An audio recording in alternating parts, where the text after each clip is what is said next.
Hey guys, what is up? This is Mr. A. Crizzy here, and in tonight's movie review for Halloween Horror Spooky Season Month, this review is going to be on the 1980 horror film, Fade to Black.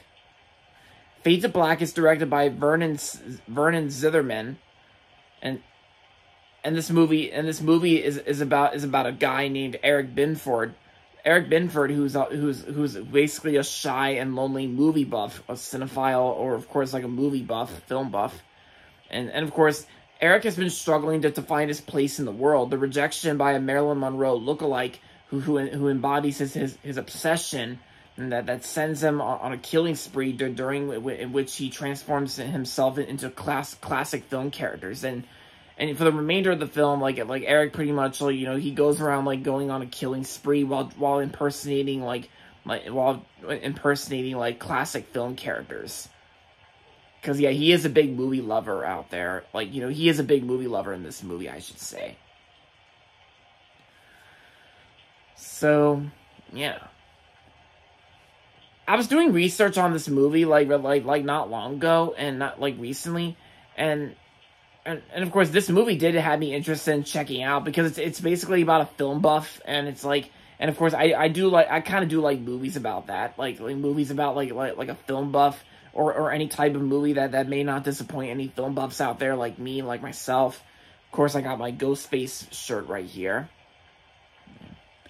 So I actually watched it on Amazon Prime Video, which I actually had rented on Amazon, by the way. So overall, before I get to the overall part, I should say Fade to Black was actually a great horror movie, and probably one of those underrated type horror films that ever came out in the early 80s.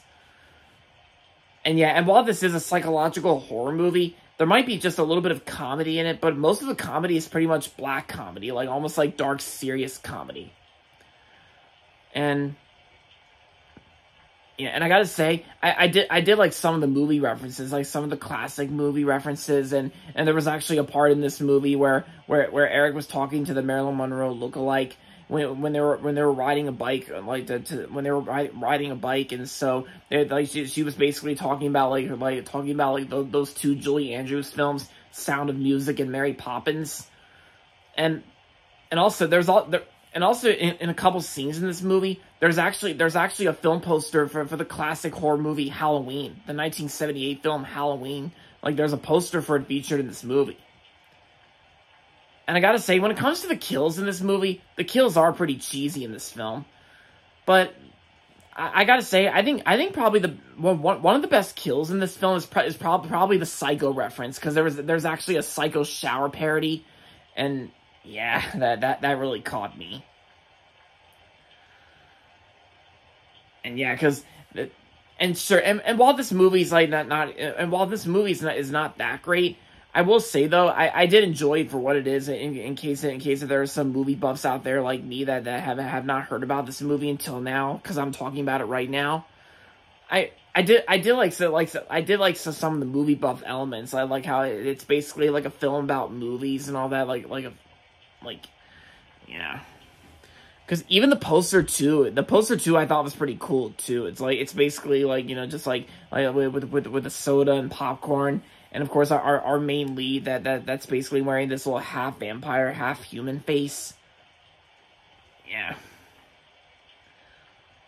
And Dennis Christopher, who plays Eric Binford in this film, I thought his performance was pretty good, and Mickey Rourke was actually in this film, but only for a small part. So Mickey Rourke, I thought, was decent in the film. He was there. And the pacing was kind of slow at first, but then it kind of picks up. It kind of picks up right when Eric starts getting into the kills. And yeah, it's like an hour and 41 minutes, and yeah. And of course, the ending too was actually it did feel like a little. I know I always say this, but it did feel a little anticlimactic. But there is a reason for the ending to be like that, and which, yeah, I'm not really gonna spoil the ending, even though some of you guys out there probably may have seen the film already. But if you've seen it, you guys know what I'm talking about. Because I know this movie came out in 1980, And plus, and I did notice in some of the other film titles that were featured in this film, like on the Billboard movie theater sign, there was actually All That Jazz, which I still have not seen yet. But also they featured Kramer versus Kramer, one of my all-time favorites of 1979.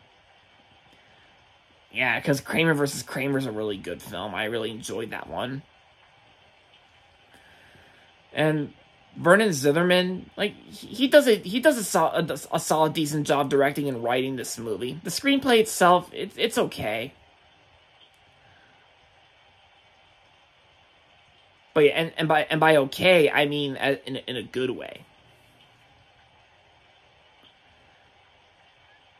And yeah, so what more can I say about Fade to Black? I gotta say, Fade to Black I thought was great for movie lovers out there. And but if you're looking, but even if the story doesn't really interest you, then you're probably not really gonna like this film. But if you are a true movie buff like me, then I'm sure you might get a kick out of this. So overall, Fade to Black was great, and I'm gonna give this movie 4 stars out of 5. I liked it. So if you haven't seen this film yet, then I say I recommend it. And there you have it, guys. That's going to be it for my movie review on Fade to Black. Hope you guys liked it. And with that being said, thanks for watching as always. And if you're not subscribed yet, don't forget to subscribe if you haven't yet. And also make sure to like this video as well.